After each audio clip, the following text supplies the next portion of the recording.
Demotivate जब आप feel करो तो ये सोच लेना कि एसएससी की तैयारी क्यों स्टार्ट करी है। जैसे मेरे पापा है, वो ओला उबर में ड्राइविंग का काम करते हैं, मेरी मम्मी सिलाई करती है और सिलाई सिखाती है, तो इतना कुछ वह नहीं है कि वो एक्सपोजर मिला हुआ है, फैमिली से बिलोंग करते हैं। हेलो दोस्तों, तो आप सबका स्वागत है एक बार फिर से आपके अपने चैनल ज्ञान लर्नर्स पे। तो आज हमारे साथ है हिमांशु का ईयर 48 रैंक आई है एसएससी सीपीओ एग्जाम में, तो बहुत सारे कांग्रेचुलेशन भाई। तो आज इनसे जानेंगे कि एसएससी सीपीओ की तैयारी इन्होंने कैसे करी। इनका ये कौन सा अटेम्प्ट था भाई? फर्स्ट अटेम्प्ट में ईयर 48 आई है, तो उसके पीछे क्या पूरी तैयारी रही, क्या क्या इन्होंने चीजें करी, चाहे मैथ्स हो इंग्लिश हो, सभी सब्जेक्ट के बारे में डिटेल में इनसे जानेंगे। और जो भी इनका स्ट्रगल रहा है और जो भी इन्होंने गलतियां करी चलते टाइम, क्योंकि सभी लोग जो भी तैयारी करते हैं कुछ ना कुछ गलतियां सभी करते हैं, तो इस सिलेक्टेड कैंडिडेट से हम जानेंगे क्या क्या गलतियां आपको अवॉइड करनी है जिससे आप जल्दी सिलेक्शन ले सकते हैं। तो एक बार मैं आपको थोड़ा भाई का इंट्रोडक्शन दे देता हूँ। इनका नाम है Himanshu Kumar. All India rank 48 इन्होंने हासिल करी है एसएससी सीपीओ 2022 एग्जाम के थ्रू। सब इंस्पेक्टर इन दिल्ली पुलिस, जो इनकी ड्रीम जॉब थी, वो इनको इस साल मिली है।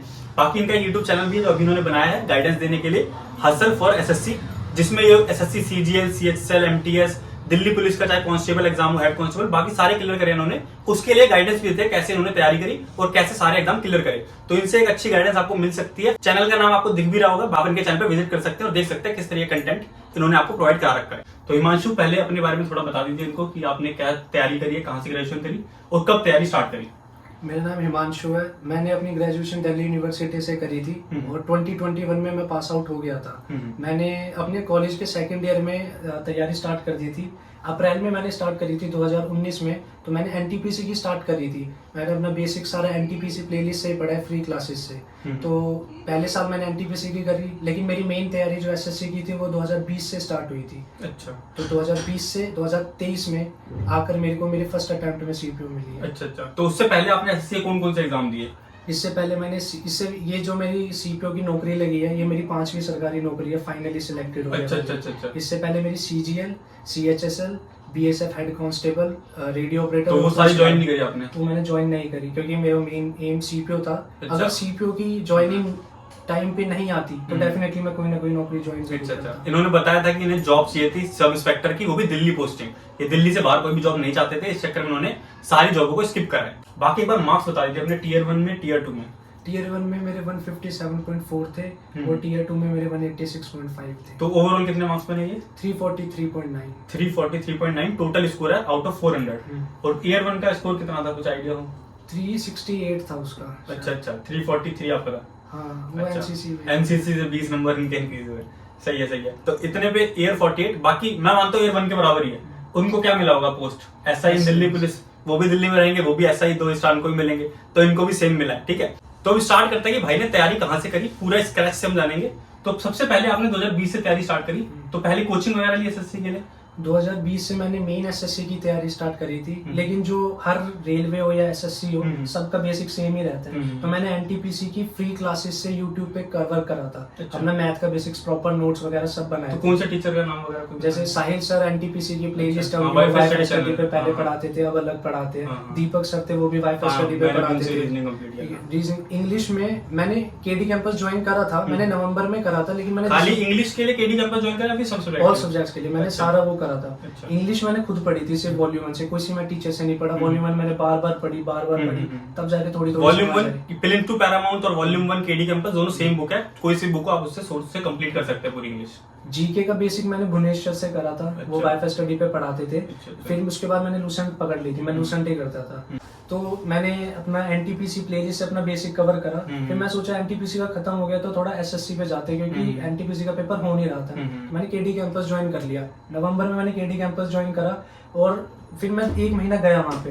तो वहाँ पे देखने पे मेरे को लग रहा था जो मैंने यूट्यूब पे पढ़ लिया था वही वो बार बार पढ़ा। और थोड़ा लेंथी क्लासेस होती हैं, बहुत ज्यादा 3 क्लासेस, 4 घंटे की क्लासेस होती है, सारे सब्जेक्ट पढ़ाते हैं। और मेरा सीएचएसएल का पेपर फरवरी में आ रहा था 2020 में। तो मैं सोचा वही चीज मैं बार बार पढ़ूं। तो वो पहला एग्जाम था एसएससी कोई सा? सीएचएसएल का मेरा पहला एग्जाम था। सीएचएसएल एसएससी कोई सा भी एग्जाम जो इन्होंने पहले दिया वो सीएचएसएल 2020। हाँ, तो वो चीज बार बार पढ़ा रहे, तो मैं कहा यार प्रोडक्टिव नहीं है, छोड़ देता हूँ।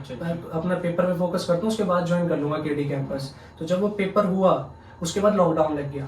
तो फिर लॉकडाउन में मैंने अपनी खुद ही सेल्फ स्टडी करी थी, बुक सॉल्व करके, क्योंकि बेसिक मैंने एनटीपीसी से पढ़ रखा था। तो केडी कैंपस में दो महीने गया था। मेरा प्लान था बाद में जाने का, लेकिन वो लॉकडाउन हो गया, उस वजह से मैं गया नहीं। तो मतलब एक अगर आप एडवाइस देना चाहो लोगों को कि ऑफलाइन कोचिंग लेनी चाहिए फिर ऑनलाइन कोचिंग, तो उसमें क्या रहेगा? मैं पर्सनली बोलूंगा, अगर ऑफलाइन में मेरे को जो पर्सनली लगा था कि दिक्कत ये होती है कि आपके पास कोई सोर्स नहीं होता कि जिससे आप अपने डाउट्स क्लियर कर सको। और सॉरी, ऑनलाइन में, अच्छा। ऑफलाइन में ये होता है कि टीचर के पास चले जाओ, सर ये नोट है, ये है, क्वेश्चन है, सॉल्व कर दो, या आपके दोस्त भी बन जाते हैं, व्हाट्सएप ग्रुप बन जाता है पूरे ग्रुप का, वहाँ पे सॉल्व कर दो। अच्छा। मेरे दिक्कत ये थी कि बस डाउट सॉल्व करने के लिए नहीं था ऑनलाइन, बस ये नहीं तो अपना ऑनलाइन। मतलब ये कहना चाहते हैं अगर आप ऑनलाइन सोर्स से पढ़ रहे हैं और आपके पास कोई फ्रेंड है, कोई टीचर है जो आपको डाउट सॉल्व कर सकते हैं, तो बेस्ट है। बेस्ट है, हाँ, वरना आप ऑफलाइन पे जा सकते हैं कि आपको बिल्कुल बेसिक क्लियर नहीं है ना, लेकिन तब भी ऑफलाइन अपने घर के पास चले जाओ। ये कई लोग करते हैं दिल्ली आ जाते हैं तैयारी करने के लिए, उसकी नीड कोई जरूरत नहीं है भाई, तुम कहीं पे भी पढ़ रहे हो ना, मैं बोल रहा हूँ तुम 4600 सीजीएल में आराम से ले सकते हो। जैसा मैं बताता हूँ सेम बात है, ये नहीं है कि आपको दिल्ली आना पड़ेगा, कमरा लेना पड़ेगा, बहुत सारे पैसे लगाने पड़ेंगे तभी जॉब मिलेगी। घर पे बैठ के आराम से तैयारी हो सकती है। मैं तो फ्री में करी है, 5 नौकरी ली है सरकारी, फ्री में पढ़ के। हाँ, तो मोटिवेशन है आपके लिए भाई, एयर 48 रैंक है, ठीक है। ये भी नहीं है कि सीआरपीएफ मिला, बीएसएफ मिला, ठीक है, फर्स्ट अटेम्प्ट में दिल्ली पुलिस सब इंस्पेक्टर। बहुत सारे लोगों की ड्रीम जॉब है कि 2 स्टार लगेंगे, है ना, तो आपकी भी होगा ये चीज। मेरे पास हैवी लाइसेंस नहीं था, वरना मैं दिल्ली पुलिस ड्राइवर के भी फॉर्म भरता। अच्छा। दिल्ली पुलिस में जाना है। अच्छा, दिल्ली पुलिस सारे फॉर्म भरते, चाहे कांस्टेबल है, हेड कांस्टेबल है। कांस्टेबल मैंने भरा था, अच्छा। वो मेरा सेकंड एग्जाम था जो रिटर्न क्लियर हुआ। अच्छा। दोपहर में एफकेट का रिजल्ट आया, रात को कांस्टेबल का। अच्छा। कांस्टेबल में 2 सेकंड से रह गया था रनिंग में। हाँ, मैंने भी रनिंग दी, मैं भी रह गया था। उस दिन आंधी चल रही थी। हाँ, तो अच्छा अच्छा अच्छा। फिर उस दिन सोचा कि सही है, सब अच्छा होता है जो भी होता है। अगर कांस्टेबल लग जाता है तो इंस्पेक्टर नहीं लग नहीं बन पाता। पाता बिल्कुल। हाँ, 1 साल के अंदर प्रमोशन हो गया, सब इंस्पेक्टर डायरेक्ट, ठीक है। तो अब बात करते हैं कि भाई ने तैयारी कहाँ से करी। मैथ्स के बारे में डिटेल में जानते हैं कि कहाँ से सोर्स था, कैसे बुक से प्रैक्टिस करी। तो मैथ्स के लिए पहले बता दीजिए, काफी डाउट रहता है लोगों को। मैथ मैंने जैसे बताया कि साहिल सर एनटीपीसी, साहिल सर वाईफाई स्टडी चैनल पे एनटीपीसी का बैच था, प्लेलिस्ट अभी भी है, आप देख सकते हो। बेसिक हर टीचर का सेम होता है, हर टीचर अच्छा होता है, जरूरी नहीं हाई फाई टीचर से पढ़ो। बेसिक कवर कर लिया, उसके अच्छे से नोट्स बनाए। मेरा हमेशा फॉर्मूला होता है बेसिक प्लस कोई भी book plus previous year plus मॉक्स plus calculation practice, ये 5 चीजें होती है। बेसिक के लिए साहिल सर प्लस कोई भी बुक, मेरे Rakesh Yadav sir handwritten notes थे, प्लस प्रीवियस ईयर में मेरी किरण थी, किरण पब्लिकेशन, प्लस में मॉक्स टेक्स्ट बुक के मैं लगा देता था हफ्ते में एक, अगर पेपर नहीं आ रहा तो। और कैलकुलेशन प्रैक्टिस में क्या था, मैंने 2 डिजिट के स्क्वायर, 2 डिजिट के क्यूब, 3 डिजिट के स्क्वायर और 3 डिजिट को 3 डिजिट से मल्टीप्लाई करने। इसकी थोड़ी ट्रिक्स वगैरह भी होती है, उनसे आप कर सकते हो, है ना। ये यूट्यूब पे सीख लेना। हाँ, यूट्यूब पे ट्रिक्स वगैरह मिल जाएंगी। तो पहले आपने बेसिक कर लिया सारा वाईफाई स्टडी वाले बैच से, फिर बुक से प्रैक्टिस, फिर बुक से किरण की बुक और राकेश यादव दोनों एक साथ चलाई दोनों? नहीं, पहले राकेश यादव सर कंप्लीट करी, उसको 2-3 बार करा अच्छे से। अच्छा, क्योंकि आपको यूट्यूब पे कोर्स करेंगे उससे बेसिक पढ़ लेंगे आप, तो हायर लेवल के क्वेश्चन जैसे पूछते हैं वो आपको राकेश यादव से मिल जाएंगे। हाँ जी। उसके बाद आप प्रीवियस ईयर क्वेश्चन करो किरण बुक से। तो ये तरीका आप चला सकते हो, बेस्ट तरीका है। इस तरीके से आपको मैथ्स कंप्लीट करनी है। मैथ्स में क्या स्कोर आप टीयर 1 में? टीयर 1 में मेरा था मैथ में 41 था। 41। वो टाइम प्रेशर की वजह से हाँ, हो गड़बड़ी आ जाता है। गई। ओवरऑल कितना रहा टीयर 1 में स्कोर? मेरा 157.4 था। अच्छा, Tier बढ़िया, 1। बहुत बढ़िया स्कोर था यार, 57.4। तो मैथ्स के लिए ये सब करा उन्होंने, बेसिक देन प्रीवियस ईयर कितनी बार लगानी चाहिए मतलब? भाई मेरी ये गलती थी, जो मेरा पहला सीजीएल सीएचएसएल का पेपर नहीं निकला था और सीजीएल का भी, कि मैं पिछले 10 साल के कर रहा था। अच्छा। आपको 2018 के बाद से करने जब से टीसीएस आया और बार करने हैं। जब वो कम से कम 3-4 बार करोगे, उसके बाद टिक लगाते जाना। जो डाउट आ रहे हैं, जो अच्छे लेवल के क्वेश्चन लग रहे हैं उनको मार्क कर लो, उन्हीं को बार लगाते रहो। पेपर से पहले वही काम। हाँ, तो उनको लगाना है 3-4 बार तो लगाने पड़ेंगे प्रीवियस ईयर, तभी काम चलेगा। किरण बुक से आप प्रीवियस ईयर कर सकते हैं, ठीक है। इसके अंदर बात करते हैं नेक्स्ट इंग्लिश के बारे में, क्योंकि बहुत ज्यादा स्कोरिंग टॉपिक है। 90% पेपर वही लेके जाता है, 400 में से 250 नंबर। तो बताइए इंग्लिश का थोड़ा क्या? इंग्लिश में क्या, मैं किसी टीचर से नहीं पढ़ा इंग्लिश में, मैंने अपने वॉल्यूम 1 पढ़ी। तो हिंदी मीडियम बैकग्राउंड था आपका बचपन? English medium. हाँ, दिल्ली में रहे होते इंग्लिश मीडियम में। तो मैंने वॉल्यूम 1 पढ़ी, एक बार नहीं समझ आई, 2 नहीं आई, 3 नहीं आई। जैसे कि मैंने बता भी रखा है कि लगभग मैंने 20-25 बार पढ़ी अपने पूरी 4 साल में। तो वॉल्यूम 1 एक तरीके से बेसिक है, एक कोर है। जिसको वॉल्यूम 1 रट गई वो 100% कर देगा, किल कर देगा उसमें। सारे रूल्स पता चल जाएंगे आपको, उसमें वोकैब भी दे रखे है पीछे, वो भी पढ़ लो आप। वॉल्यूम 1 था ग्रामर के लिए, फिर मैंने एमबी पब्लिकेशन ली थी प्रीवियस ईयर के लिए। ठीक, और मैंने क्या था 2018 तक थी। अब अगर 2018 के बाद से करनी है किसी को, तो दोबारा एमबी पब्लिकेशन खरीदेगी नहीं। तो आरबी रिवॉल्यूशन टेलीग्राम चैनल है, सब प्रीवियस ईयर पीडीएफ डाल देते हैं, उसको आप सॉल्व कर सकते हो बार-बार। तो एमबी पब्लिकेशन प्रीवियस ईयर के लिए, ग्रामर के लिए वॉल्यूम 1 थी। और वोकैब के लिए? वोकैब के लिए मेरे पास थी, मेरे को किसी ने बताया नहीं था ब्लैक बुक का। अच्छा। मेरे को पता नहीं था, तो मैं वॉल्यूम 1 से करता था ग्रामर, सॉरी वोकैब, और एमबी पब्लिकेशन से वोकैब करता था। अब मेरे को मेरी प्रिपरेशन के दौरान पता चला ब्लैक बुक बहुत अच्छे, बहुत सारे टॉपर यूज कर रहे हैं। तो लेकिन rather than changing those books, volume 1 और MB publication, to this black book, मैं इन दोनों बुक्स पे स्टिक रहा, क्योंकि आप कोई सी भी बुक पढ़ रहे हो, किसी भी बस प्रीवियस ईयर क्वेश्चन होने चाहिए। प्रीवियस ईयर की बुक है आपको बताना चाहिए, चाहे कोई भी सोर्स हो, चाहे किरण की बुक हो, पिनाकल की हो, चाहे ब्लैक बुक हो, कुछ भी हो। लेकिन जो बुक आप कर रहे हो वो करना, किसी के बोलने पे दूसरी बुक चेंज मत करना। हाँ, जो बुक कर रहे हो उसी को अच्छे से करना। वो एक ही बुक करो लेकिन बार बार करते रहो, उसी को रट लो बिल्कुल अच्छे से। सारी बुकें अच्छी होती हैं। हाँ, तो एमबी पब्लिकेशन से आपने वोकैब भी कर ली थी। एमबी पब्लिकेशन और वॉल्यूम 1 मेरा वोकैब का सोर्स है। वोकैब ग्रामर भी वो वॉल्यूम 1 से हो गई, हाँ। और previous year question MB publication से। तो इंग्लिश के लिए बस इतना ही रहा। मेंस के लिए मैंने न्यूज़पेपर और मिरर ऑफ कॉमन एरर्स अच्छा, ऐड करी थी, अच्छा, लेकिन प्री के लिए मेरे को नहीं लगता हाँ, उसकी जरूरत नहीं है, क्योंकि मेंस में जो रीडिंग पोर्शन है वो काफी ज्यादा हो जाता है। तो न्यूज़पेपर रीडिंग आपने स्टार्ट करी, तो फायदा लगा न्यूज़पेपर रीडिंग से कुछ? हाँ, तो वही मैं सबको बताता हूँ कि रीडिंग आपको करनी पड़ेगी, चाहे आप नोवेल पढ़ लो, चाहे न्यूज़पेपर पढ़ लो, जो भी आपको सोर्स ऑफ इंटरेस्ट लगे उससे आप रीडिंग कर सकते हैं। डेली आधा घंटा कितनी? मैं सुबह 5 पैराग्राफ, शाम को 5 पैराग्राफ पढ़ता था। अच्छा। अगर एक पैराग्राफ पढ़ने समझ नहीं आया, मैं दोबारा वो पढ़ने की बिल्कुल बिल्कुल। 5 सुबह 5 शाम को, कोई से भी पढ़ लो, कुछ भी वर्ड टू वर्ड की हिंदी मीनिंग नहीं पता करना, बस एक सेंटेंस का कोर क्या निकल रहा है, उसका मीनिंग क्या निकल रहा है वो समझ में आ जाए बस। लोग ये होते हैं कि कुछ नया वो दिखा वर्ड तो उसको लिख लेते हैं। वैसे हमारे पास इतनी बुक है, वो रटी नहीं जाएगी, लिखो मत, गूगल पे देख लो वर्ड ये समझ आएगा। उनको नोट करने की बहुत ज्यादा काम बढ़ जाएगा, फायदा भी कुछ नहीं आएगा इतना। तो कितनी देर लगती है रीडिंग करने में? 1 घंटा मैक्सिमम पूरे दिन में ज्यादा? हाँ, 20 मिनट में मैं 5 पैराग्राफ पढ़ लेता था। तो 20 दिन के 40 मिनट। हाँ, 1 घंटा मैक्सिमम बहुत है, वो भी प्री के बाद। प्री के टाइम पे आप दिन में 20 मिनट 25 मिनट रीडिंग कर रहे हो, बहुत है ना। मेंस के टाइम पे आप रीडिंग पे ज्यादा टाइम दे सकते हो। ठीक है, तो ये हो गया इंग्लिश का पूरा। इंग्लिश के लिए सब करा। इंग्लिश में क्या स्कोर रहा? मेंस का स्कोर बता दो इन सबको। मेरा तो 186.5। हाँ, तो उसी के चक्कर में भाई की रैंक ईयर 48 है। ठीक है, टॉप 5 के अंदर थे ये मेंस के मार्क्स के अकॉर्डिंग। बाकी जो इनसे ऊपर है रैंक के लोग, वो ज्यादातर एनसीसी के नंबर मिले। भाई का एनसीसी नहीं थी, उन्होंने एनसीसी की मेहनत करी, उनको हाँ, उसमें भी 3 साल लगता है एनसीसी में मेहनत है, तो उसके मार्क्स मिलते भी हैं। तो ये रहा इंग्लिश का। उसके बाद रीजनिंग की बात करते हैं। रीजनिंग में क्या रहा? रीजनिंग में जैसे मैंने बोला, साहिल वो दीपक सर की एनटीपीसी बेसिक कर लिया, बहुत है। रीजनिंग के लिए मैंने किरण की बुक खरीदी थी, लेकिन जो मेरे टॉपिक्स वीक थे मैंने बस वही करी थी। जैसे एनालॉजी अलग अलग तरीके के पूछते हैं, हाँ, जैसे टेबल फर्नीचर है तो ये क्या, ये बहुत सिंपल है। एनालॉजी होगी, नंबर सीरीज होगी, 1-2-4 चैप्टर ही करे थे, पूरी नहीं लगाई। हाँ, बिल्कुल यही करना मॉक से कंप्लीट हो जाती है रीजनिंग में। बस जो कोर चैप्टर्स है जिनमें लगता है आपको बार बार डाउट आ रहा है, बार बार गलतियां हो रही हैं, उन्हीं की प्रीवियस ईयर क्वेश्चन सॉल्व कर लो। बाकी बेसिक आप कहीं से भी कर सकते हो, है ना, किसी भी टीचर से। ये नहीं है कि इन्होंने बोला दीपक सर, मैंने किसी और टीचर का नाम आपको कभी बोला, जरूर नहीं है। आपको जिस भी टीचर समझना है कर लो, बस उन पे स्टिक मत रहो कि टीचर ही कराएगा तो आगे बढ़ूंगा। प्रीवियस ईयर क्वेश्चन अपने आप ही मेहनत करनी पड़ेगी। सिर्फ यूट्यूब वीडियो देखने सिलेक्शन किसी का नहीं होता आजकल, मतलब कभी नहीं हुआ, आज का क्या ही है। तो आगे बात करते हैं रीजनिंग के बाद जीके के बारे में। जीके बता दो थोड़ा, बहुत ज्यादा डाउट रहता है जीके में कैसे नंबर आएंगे। जीके मेरी भी बहुत अच्छी थी, मेरे सीजीएल मेंस में 75 में से 22 थे। अच्छा, बहुत ज्यादा अच्छी, मेरी तरह अच्छी इनकी भी। और क्या ये सीपीओ के इस प्री में मेरे 16 नंबर थे 50 ये भी एक रहा की रैंक नहीं, इसलिए थोड़ा वो है। लेकिन मैं हमेशा बोलता हूँ किसी को अगर सीपीओ या सीजीएल का कोई भी पेपर निकालना है, अगर आपके 3 सब्जेक्ट स्ट्रॉन्ग है तो आराम से पेपर निकलेगा। लोग रोते हैं कि मेरी जीके अच्छी नहीं है। हाँ, जो नए बच्चे होते हैं वो पूरा दिन जीके पढ़ रहे हैं, बहुत ऐसे भी मैंने देखा लाइब्रेरी में, वो टाइम वेस्ट है। जीके मतलब इररिलेवेंट है, तुम कितना भी पढ़ो नहीं है। तुम करंट अफेयर्स पे कमांड कर सकते हो, स्टैटिक जीके पे, लेकिन वो बाकी नहीं पता। तो 3 सब्जेक्ट मेरे को पता था, मेरे 3 सब्जेक्ट स्ट्रॉन्ग है, मैथ, रीजनिंग और इंग्लिश। उनके बेसिस पे मैंने अपनी ड्रीम जॉब ले ली। हाल ये नहीं है कि मैंने जीके छोड़ी है, जीके के लिए मैंने लूसेंट पढ़ी है, मैंने किरण पढ़ी है प्रीवियस ईयर के लिए, और मैंने करंट अफेयर्स पे ध्यान दिया है। ये 3 पोर्शन। करंट अफेयर्स का क्या सोच रहा वैसे? करंट अफेयर्स मेरे मल्टीपल था, लेकिन अगर मैं अब सीजीएल की या सीपीओ की तैयारी करता तो मैं इंडोलॉगस जरूर पढ़ता, मंथली करंट अफेयर्स। वो बहुत बेस्ट चल रहा है 6 महीने के मंथली करंट अफेयर्स पढ़ना, डेली पढ़ने की जरूरत है। बिल्कुल, डेली और वीकली में टाइम वेस्ट हो जाएगा आपका, और उतना आउटपुट भी नहीं आएगा। तो जीके के लिए वैसे अगर करना चाहे कोई, तो पहले लूसेंट से थ्योरी पढ़नी है। जैसा मैंने बताया, भूवेश सर से ही पढ़ सकता है अलग थ्योरी। कई लोगों का बुक पढ़ने से मन नहीं लगता है, समझ में नहीं आता बुक में क्या इंपॉर्टेंट है क्या इंपॉर्टेंट नहीं है, तो भूवेश सर से वाईफाई स्टडी चैनल पे उनका बैच वो देख सकता है, फ्री में अवेलेबल है आपके लिए। उसके बाद आपको प्रीवियस ईयर क्वेश्चन लगाने किरण बुक से, उससे काफी हेल्प मिल जाएगी। हाँ, किरण, उससे पता चल जाएगा किस तरीके के क्वेश्चन। अच्छा, उससे आइडिया मिल जाएगा कि हाँ मौर्य काल से ज्यादा क्वेश्चन पूछ रहा है, तो फिर बुक पे चले जाओ, बुक से वो टॉपिक आप कंप्लीट कर लीजिए।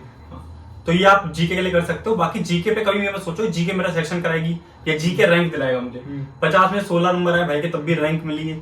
ठीक है, तो एक एग्जांपल आपके सामने कि जीके पे पूरी तरह डिवोट ना होकर भी आप अच्छी रैंक गेन कर सकते हो। एसएससी क्लियर हो सकती है सिर्फ 3 सब्जेक्ट के बेसिस पे। जीके हाइप बना रखी है और हाइप है, लेकिन क्लियर तुम कर सकते हो एसएससी सिर्फ 3 सब्जेक्ट के बेसिस पे। अब मेरा जीके वीक था, किसी का मैथ वीक होता है, सीपीओ में सिर्फ प्री में मैथ पूछता है, तुम्हारा मैथ अच्छी नहीं हो रही 15-16 नंबर ले, और जीके में 30-35-40 नंबर खींच लो, प्री तब भी क्लियर हो जाएगा। सीजीएल 2021 में मेरे 55 नंबर आए थे जीके में, तब भी क्लियर हो गया था प्री। मेरे सीजीएल 2021 में, सॉरी 22 का प्री में मेरे मैथ में 50 थे, इंग्लिश में 47.5 थे, रीजनिंग में 50 थे, जीके में सिर्फ 7 नंबर थे। तो सीजीएल 2022 का क्यों नहीं हो पाया? उसमें क्या कितने मार्क्स है? प्री में ये सब 50-50 ये सब आए, तो मैं फिर मेरा क्लियर था, मेरे को दिल्ली पुलिस के लिए जाना है, तो मेंस जो है वो फिजिकल के टाइम पे आया, तो मैंने आउट ऑफ प्रैक्टिस था 4 महीने, फिर भी मैंने दिया क्योंकि नौकरी मेरे पास थी नहीं, तो मेरे को पोस्ट ऑफिस मिली, पोस्टल असिस्टेंट, 300 प्लस स्कोर था मेरा। अच्छा, सही है। आपको क्लियर होना चाहिए आपको कौन सी जॉब चाहिए। कई बार हो जाता है कि एक साथ आपके 2-3 एग्जाम पड़ जाते हैं, तो आपको खुद डिसाइड करना है कि मुझे सीपीओ की तरफ जाना है, सीजीएल की तरफ जाना है। जैसे मुझे पता था सीपीओ, क्योंकि मुझे पता था मुझसे रनिंग वगैरह नहीं हो पाती, तो क्यों जाना उसकी तरफ, जो मुझसे हो सकता है, पढ़ाई हो सकती है, तो मैं उसकी तरफ चला गया उस टाइम पे। एक्सरसाइज मिल गई, एक्सरसाइज बस चेन्नई मिली है। मैथ में मैं बस एक चीज बोलना चाहूंगा कि जितने भी आप बेसिक्स पढ़ रहे हो, ये मैंने बताया भी है कि जितने भी आप बेसिक्स पढ़ रहे हो, सपोज आपने एक चैप्टर उठाया, उसमें जितने भी फॉर्मूले है वो अलग से कॉपी में लिख लो, चाहे A4 साइज शीट में लिख लो या कॉपी में लिख लो।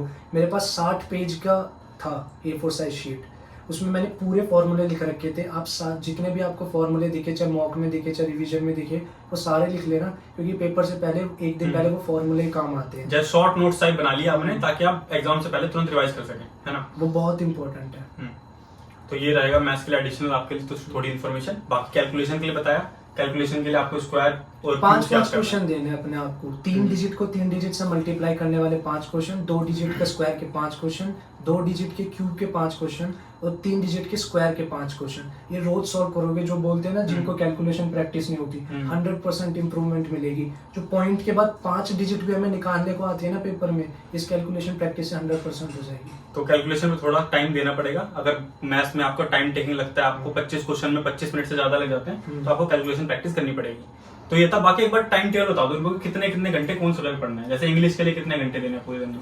मेरा ये था कि मैं घंटे के हिसाब से नहीं पढ़ता था, मेरा ये था कि मैं थोड़ा मकरागिरी करता था पढ़ने में। मेरा टारगेट था मैं 10 घंटा सिटिंग दूं, मेरे को इतना मेरे पे भरोसा था 8 घंटे का तो मैं आउटपुट निकालूंगा। कोई 8 घंटा देके 8 घंटे का आउटपुट निकाले, मुश्किल है बहुत। कोरोना में या पर्सनली अगर किसी को बेसिक कवर करना है, पढ़ना है, मेरे लिए बेनिफिशियल था कि अपने मेजर 3 सब्जेक्ट होते हैं।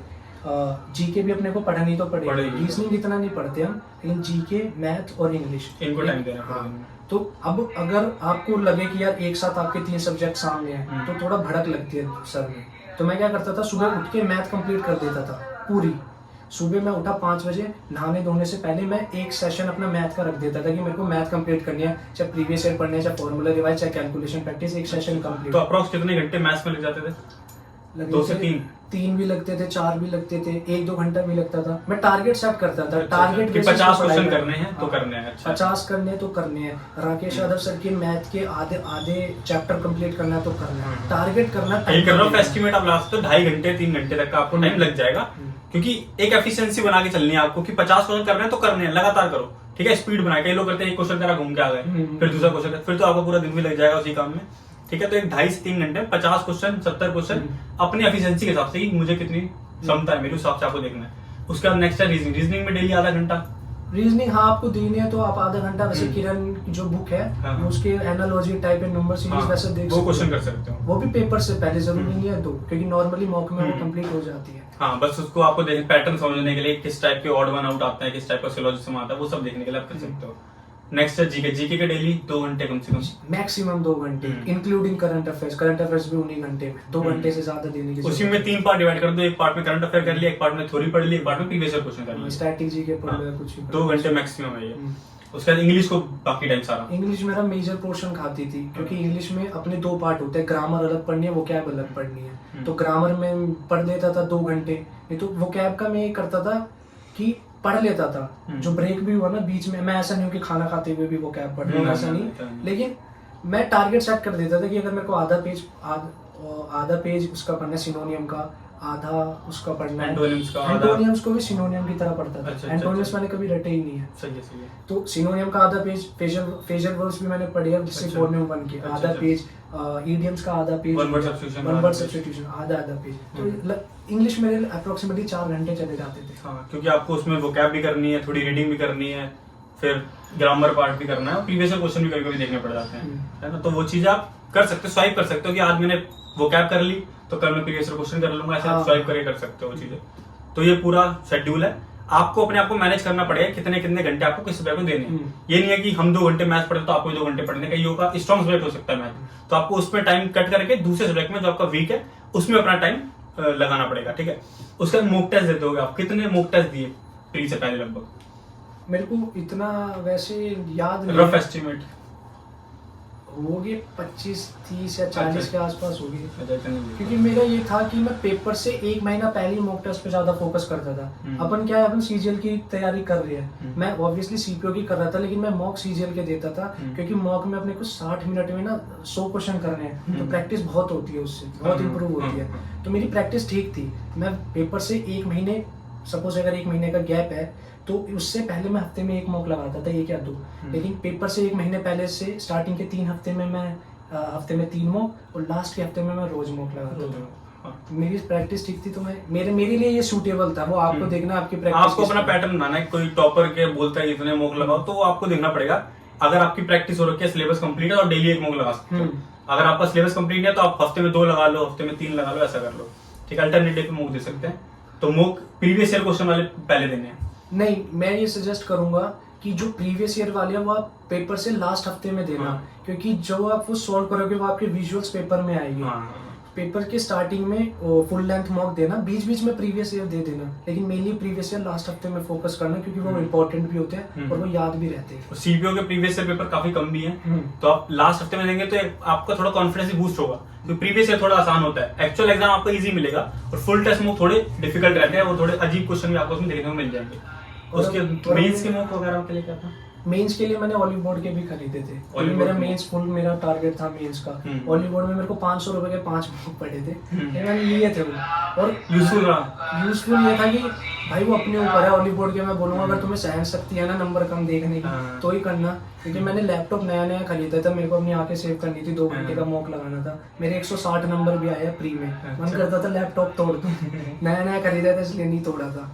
160 नंबर भी आया, थोड़ा टिपिकल रहता है उनका लेवल, उसका लेवल है, क्योंकि मेरे को पता था मेरे को और क्या करना है। मैंने बेसिक बार पढ़ रखा है, प्री में मेरे ठीक। हाँ, तो अपने आप को वर्स्ट के लिए तैयार करके चलना चाहिए। कितना बेकार हो सकता है उसके आगे देखेंगे, ठीक है। बाकी आसान पेपर आएगा तो आपके लिए फायदे, आपको और ज्यादा आसान लगेगा, क्योंकि आपने बहुत मुश्किल सॉल्व कर रखे हैं पेपर्स, तो उसके लिए फायदे अपने। मॉक का ऑलिव बोर्ड का स्टैंडर्ड था, लेकिन अगर टेक्स्ट बुक पे आपकी कमांड है जैसे मेरी थी, तो मैं ऑलिव बोर्ड पे गया, वरना आप टेक्स्ट बुक पे ही जाना। और अपने मार्क्स फुल लेंथ के अकॉर्डिंग जज करना, चाहे वो प्री हो चाहे मेंस हो, क्योंकि प्रीवियस ईयर आपने बुक से पहले सॉल्व कर रखे हैं, वो क्वेश्चन आपको सेम दिखेगी। आप 190 कई सारे क्वेश्चन आपने टीचर से पढ़ते टाइम यूट्यूब पे कहीं ना कहीं देख लिए होंगे, तो आपको लगता है कि अरे मेरे बहुत नंबर आ गए, लेकिन आपने पहले पढ़ रखा है, वो क्या प्रीवियस ईयर पढ़ रखी है। मेरे 196 भी आए हैं, मेरे 198 भी आए हैं, लेकिन मेरे को पता था क्वेश्चन पहले पढ़ रखे, तो इतना ओवर कॉन्फिडेंट नहीं होना। फुल लेंथ के अकॉर्डिंग जज करना अपने आप को, फुल लेंथ स्टैंडर्ड होता है, वही है। चाहे वो टेक्स्ट बुक का ऑलिव बोर्ड का, दोनों ही बेस्ट है, ठीक है। दोनों के आप दे सकते हो।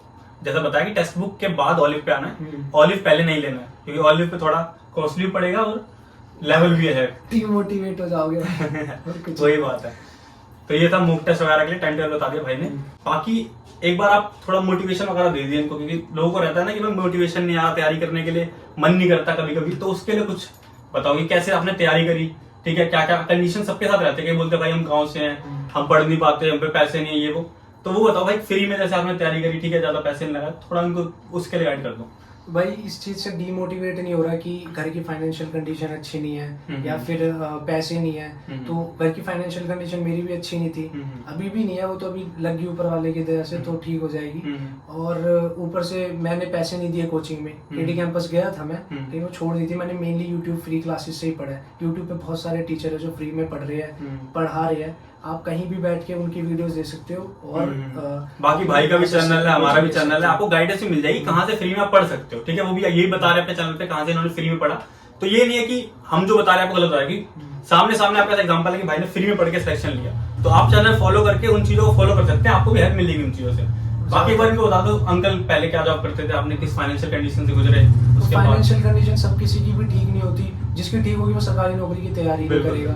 जब भी आपको डीमोटिवेट जब आप फील करो तो ये सोच लेना कि एसएससी की तैयारी क्यों स्टार्ट करी है। जैसे मेरे पापा है वो ओला उबर में ड्राइविंग का काम करते हैं, मेरी मम्मी सिलाई करती है और सिलाई सिखाती है, तो इतना कुछ वह नहीं है कि वो एक्सपोजर मिला हुआ है या फैमिली से बिलोंग करते हैं। फैमिली है। एक पापा ड्राइविंग का काम करते हैं, मम्मी सिलाई सिखाती है और करती है, तो यही आपको मोटिवेशन खुद मोटिवेशन लेना चाहिए भाई, कि अपने फैमिली से लेना चाहिए, बाकी बाहर से कोई मोटिवेशन लेने नहीं आएगा। आपके पास खुद अपने आप से मोटिवेशन आपको लेना है। अपनी फैमिली बैकग्राउंड के बारे में सोचो, भाई कंडीशन में सोचो, पापा मेहनत कर रहे हैं, मेहनत कर रही है, उसी से आप सभी को मेहनत करनी पड़ेगी। ठीक है, पॉजिटिव डायरेक्शन में आपको चलना है। गाइडेंस वगैरह ये भी देते हैं, मैं भी देता हूँ आपको, तो आपको मतलब ये नहीं भटकना नहीं है हर जगह कि आज इससे सीख रहे हैं, आज इससे स्ट्रेटेजी बना रहे हैं।